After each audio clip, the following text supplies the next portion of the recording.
Congratulations, you just booked yourself a guest appearance on a podcast. So let's talk about how not to blow this opportunity. What is going on? And thank you so much for tuning in to our recent episode of the Beyond the Image podcast. Now, in this scenario, you just booked yourself a guest appearance on a podcast where you get to share information about your company, your brand, your launch, your offer, your idea, whatever it is. Now, this is an amazing opportunity because, as we've discussed on this show before, podcasts are a phenomenal way not only to amplify your authority, but to generate leads for your business. So it's important that this opportunity does not get screwed up. And oftentimes, when a podcast gets screwed up, it's not necessarily the fault of the guest. It's the fault of the host. Because let's be honest, there are a lot of podcasts out there that are just so damn boring. And the reason so many podcasts are boring is unfortunately because of just a bad host or an inexperienced host, present company excluded from that conversation, of course. But when you have a bad or inexperienced host of a podcast and they bring on a guest who is also inexperienced, who is not confident enough or comfortable enough or prepared enough to take over and manage the flow of that conversation, well, that can lead to just a very arduous conversation that's very difficult for a listener to really get into. So, here is what you need to do as a guest to best prepare yourself to be on a podcast, just in case that host might not be experienced or might not have that conversation management skill set so that you can get the most out of this podcast interview. So whether or not that host has experience, you've been properly prepared to manage this conversation and get the most benefit out of this podcast guest appearance. And really it comes down to three things. Number one is you need to state a clear outcome of the conversation. Number two is you need to have an easy to follow outline. And number three is you need to have an offer at the end of the conversation. So let's look at each of these. Number one is you need to have a clear outcome. What are you discussing that is of value to the audience? What outcome will this audience achieve by listening to the entirety of this conversation? So if I were to say, I'm so excited to be a guest on the show to talk about how your audience can land and leverage media features. Okay, so the outcome of this conversation is very clear. I'm going to talk about how to land and leverage media features.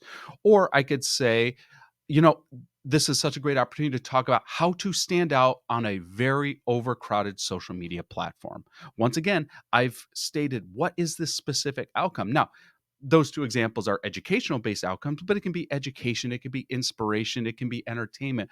But what is the outcome that the audience will receive by listening to this conversation? Number two is to have a clearly followable outline. So, with that, you can approach this in two ways. Number one is to have some sort of numeric approach to an outline. So, for how to land and leverage media features, I could say the 4 steps to get published. Well, we know there are 4 steps. The top 5 ways to stand out on social media.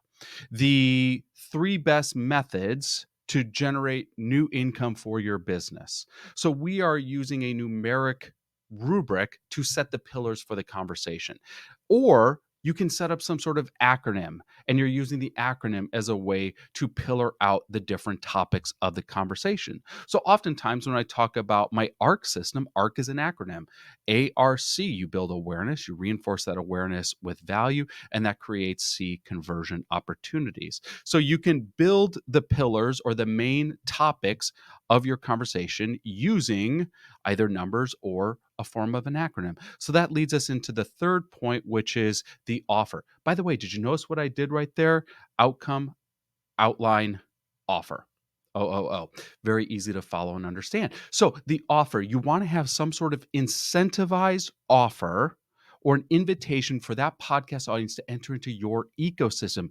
They have essentially have become warm leads for your brand or your business. And you have to give them a reason, a really good reason, to then follow you or enter into your ecosystem. And one of the best ways to do this is by leveraging a lead magnet, a free tool, a free resource, a free gift that is of highly perceived value to that audience that they not only want to have, that they feel they need to have. Exclusive gifts or templates or guides or resources or opportunities or connections or courses or whatever it is, but it has to be something that that audience wants to have. In fact, they need to have it. And you offer that at the end of the conversation. Thank you so much for having me on as a guest to your show, as a special gift to your listeners. I would like to offer them 30 free minutes of my time one on one.